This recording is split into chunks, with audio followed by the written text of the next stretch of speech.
वैद्यजी, आपल्याला माझा आवाज येतोय का? हा, बोला बोला. हां. आपण असं म्हटलं होतं की दोन्ही ठाकरे बंधूंनी एकत्र आलं पाहिजे आणि मोर्चाची जी घोषणा झाली आहे त्यानंतर आपली प्रतिक्रिया. नाही, आनंदाची गोष्ट आहे. मी ते सांगितलं होतं, कालाय तस्मै नमः. आता जेव्हा ईश्वराची इच्छा असते आणि त्यामुळे आता हे सगळं जुळून आलेलं आहे आणि मराठीसाठी दोघे एकत्र येणं ही महाराष्ट्राच्या आणि जनतेच्या दृष्टीने फार आनंदाची गोष्ट आहे.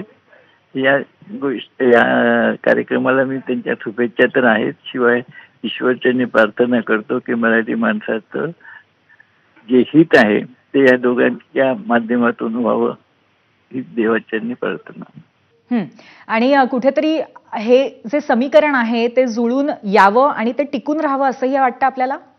नक्कीच ना, मी पहिल्यापासून सांगतो ना की शेवटी दोन्ही भाच्या असल्यामुळे दोघं एकत्र आलं तर आनंदच आहे ना. मामा म्हणून तर नक्कीच आनंद आहे.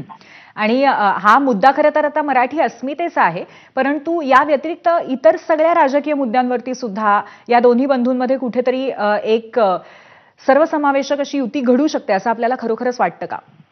नाही, मी राजकारणामध्ये जास्ती हे घेत नाही, पण एक दोघे एकत्र आले आणि दोघांनी मिळून महाराष्ट्रातही साधलं, या सगळ्या गोष्टीला नक्कीच मराठी माणूस दुसरा देईल.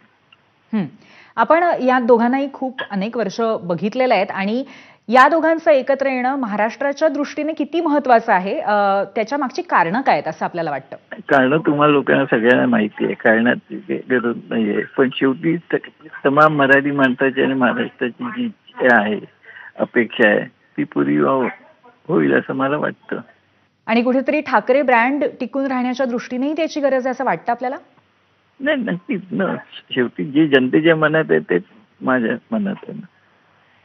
ठीक आहे. आपण या संदर्भामध्ये कधी संपर्क साधता का या दोघांशी, आणि आता सुद्धा या मोर्चानंतर शुभेच्छा प्रत्यक्ष फोन करून देणार आहात आपण त्यांना?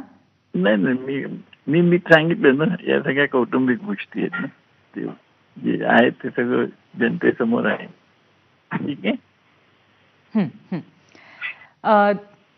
धन्यवाद, आपण आमच्याशी सविस्तर संवाद साधला त्याबद्दल. तर दोन्ही ठाकरे बंधूंचे मामा चंदूमामा वैद्य यांनी आनंद व्यक्त केलेला आहे की दोन्ही ठाकरे बंधू एकत्र आहेत, कारण यापूर्वी सुद्धा त्यांनी या दोन्ही बंधूंनी एकत्र येऊन राजकारणाला वेगळं वळण द्यावं अशी आशा व्यक्त केलेली होती. कुठेतरी ठाकरे हा ब्रँड टिकून राहण्याच्या दृष्टीने हे महत्वाचं असेल असे त्यांनी म्हटलेलं होतं. या अनुषंगाने दोन्ही भाचे एकत्र आल्यामुळे आनंदच असल्याचं त्यांनी मत व्यक्त केलेलं आहे.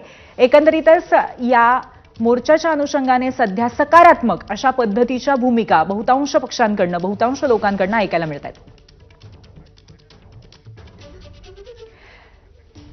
आपले प्रतिनिधी कृष्णा केंडे सध्या मनसे नेते प्रकाश महाजन यांच्यासोबत लाईव्ह आहेत. आपण त्यांच्याशी संवाद साधूया.